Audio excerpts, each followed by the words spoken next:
let me just remind you that Joshua Clottey is in my studio. We picked him right from the airport, and this happens to be his first major interview on the soil of Ghana after that Manny Pacquiao game. So just some credit to GTV for making sure that we get Joshua Clottey in the studio. Joshua, welcome back. Freddie Roach, the trainer of Pacquiao, made a comment after the fight that you are one of the best defensive boxers he has seen ever since he entered into that sport. But defending alone do not win bouts. Do you share that same opinion with him? Yeah, he's right. But you see, if you watch my fight with Kodo, yeah, I was not just defending without punching. Yeah. I was defending punching. But you threw more punches in that bout than this one. That's why I told you, yeah, now that you say the thing, yeah, that's why I told you that I don't have a day.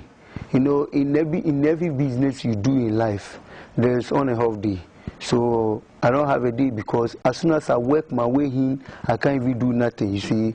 But I take it like one of those things, you know. It happens to me. I'm now experienced about it. Did you struggle to make the 147 pounds?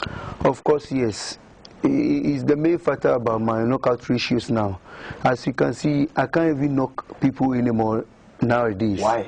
Because of the 147. I'm too big, you know. You are from bigger waterweight. Too much. I'm bigger than everybody in that weight. From my legs to the top. I'm too big, so sometimes I wear a lot of stuff before I go. I wear about 5 top and about 5 top down before I make the weight. I eat once in a day. So as you can see, it's a sacrifice that I'm making for the nation and everybody. You put in a lot of effort, and when the commentator said that you are representing thousands and millions of Africans and said the Grandmaster, then I knew that this man was representing the continent of Africa. But Joshua, have you heard that the HBO is thinking of taking you off their list? You know, when you heard something like that from Fight News, boxing scene, then it's true. But when you heard it from somewhere, it's some obscure sources. Exactly. You know, HBO are professionals. They can never come out and say that we're not going to allow Joshua to fight in our network again.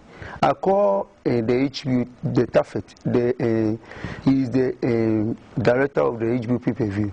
I asked him, this is what I heard. And he said he doesn't even know about that. And Bob Arum, I have 1 year contract with Bob Arum. Sure, top ranks. Yeah, but he said he likes me. I'm very humble. He loved me to give me 2 more years. So we signed 2 more years to the 1 year. So there is a contract extension. Exactly. So I don't know where they get all that thing from. HBO don't want to put me in there. Whatever, you know. End of the day, I don't have a contract with HBO. I have a contract with Bob Arum. Top ranks. So if Top Rank bring good fight, HBO think this is a good fight for the people, they will promote it.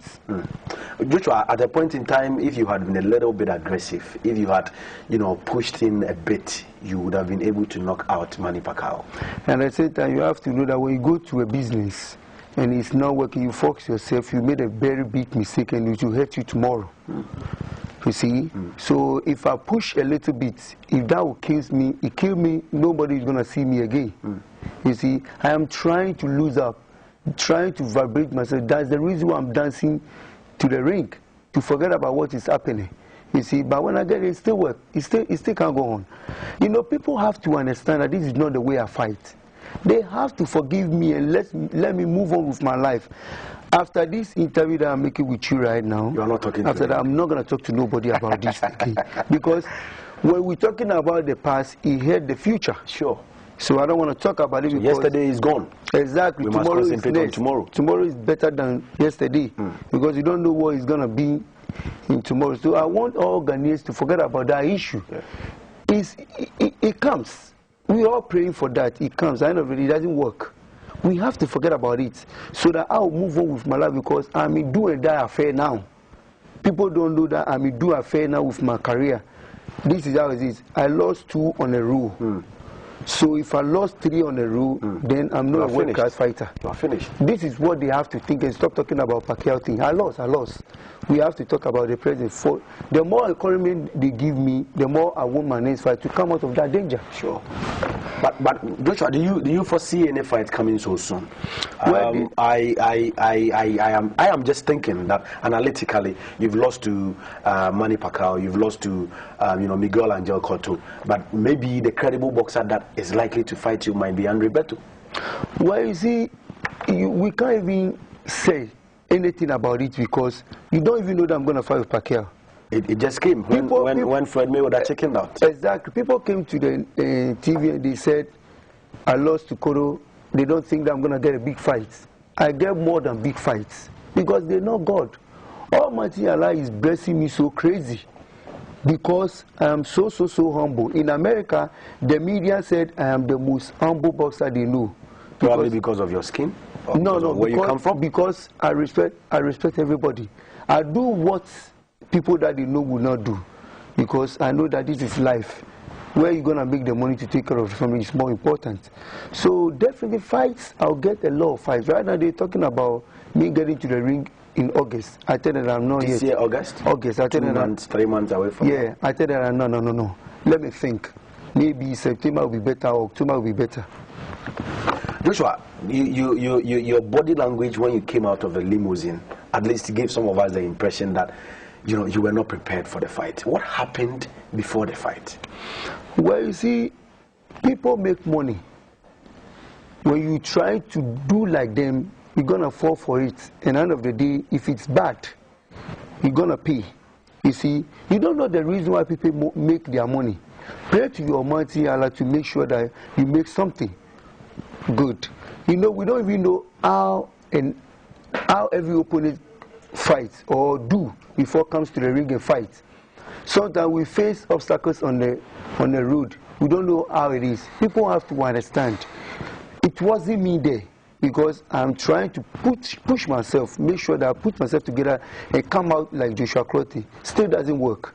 They have to know that I heard so many things about Pacquiao. I don't want to talk about it. But I want people to know that they have to forgive me. I have to move on with my career. It's very important. Joshua, your fight against Margarito, 2nd December 2006, you lost one of your fingers in your gloves. After the 4th round, some of us were thinking you were going to win that particular bout. It's the same title bout that you went for, the WBO. You've lost it once again. Now, you won against Judah, of course.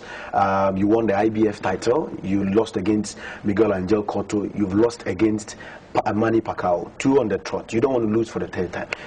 People are saying that every fight you lose, you give out too many excuses. Well, I don't give excuse. That's why in the after press conference of the fight, I told everybody this is the first time I lost a fight. That you have seen genuinely that you have lost? Genuinely that I've lost a fight. I did not lose to Cotto. I won. Even I have a road to Dallas. I can give to GTV to show. Yo. You see, Pacquiao said Joshua Clottey won the fight with Cotto. Cotto himself knew. Everybody knows that. That is why he didn't come again. Exactly. And that the reason why Pacquiao chose to fight me. You see, I lost to Margarito because I got injured. People scored after the fight draw. You see, I lost to Pacquiao. I lost. I did not give excuse. The whole thing turned against me, and I don't know why it's supposed to come like that. Happen because that way. I never know that I'm talking to somebody, and the person framed the whole thing in a different way. Give it to me.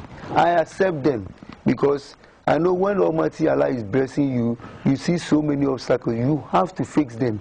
I have the will and power to face all those obstacles, and nobody's gonna say bad things about me, saying that oh, this guy have made some money, he don't respect nobody, he don't do the no. I'll be humble like I am because that's how I am. Joshua, did you grant any interview telling the Ghanaians that you ate some food and that might have caused your inability to, stand in the ring as strong as you've been? Well, I make interview with one guy, I think he's CTF or something like that. You see. And what did you tell him? I never ate banku before. I don't know how to eat the banku. Whole life? No. I eat only keke. I think banku is too praying to be eat. But because keke, they put in something in the boil before you, that's why I eat keke. You see. So I don't know where it comes from that the guy said I eat okra stew and banku. I eat okra stew. Behind the scene, I'm telling my people what happens to me before I get to the ring. I'm expecting my people to tell me Next time, if you know this is the problem, next time don't do that again. I never tell the person to put out there and frame the whole thing and for people to talk about. But you know what, like I said, you see,